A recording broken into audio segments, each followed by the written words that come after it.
Welcome back to my channel Shankari recipes. So என்னோட சேனலுக்கு நீங்கள் புதுசுனா கண்டிப்பாக சப்ஸ்கிரைப் பண்ணிக்கோங்க. வாங்க வீடியோக்குள்ளே போகலாம்.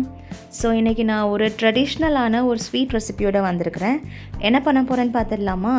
ஸ்வீட் கோதுமை அப்பம். ஸோ வாங்க எப்படி பண்ணுறதுன்னு பார்க்கலாம். அதுக்கு நான் 2 கப் கோதுமை மாவு எடுத்துருக்கிறேன். அதுக்கு 4 வாழைப்பழம் எடுத்துருக்கிறேன். கொஞ்சம் கனிஞ்ச பழமாக பார்த்து எடுத்துக்கோங்க.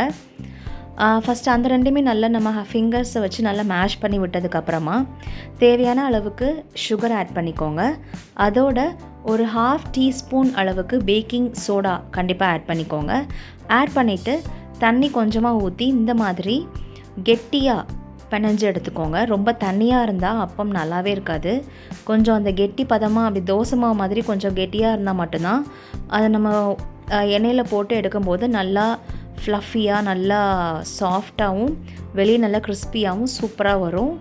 ஸோ வாங்க, நமக்கு இப்போ பேட்டர் வந்து ரெடி ஆயிடுச்சு. ஸோ இந்த மாதிரி பக்குவத்தில் இருக்கணும். இந்த மாதிரி நீங்கள் மிக்ஸ் பண்ணி எடுத்துக்கோங்க.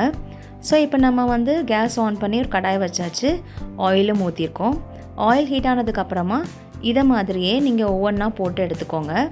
ஃபஸ்ட்டு வந்து கொஞ்சம் ஒட்டுற மாதிரி தான் இருக்கும். பட் அது வெந்ததுக்கப்புறமா தனித்தனியாக நமக்கு செப்பரேட்டாக வந்துடும். ஸோ எப்போயுமே போட்டுட்டு உடனே நம்ம மிக்ஸ் பண்ணக்கூடாது. இந்த மாதிரி ஒட்டி தான் இருக்கும். கொஞ்சம் நம்ம வந்து நல்லா வெந்ததுக்கு அப்புறமா திருப்பி போட்டோம்னாக்கா இந்த மாதிரி தனித்தனியாக நமக்கு கிடச்சிரும்.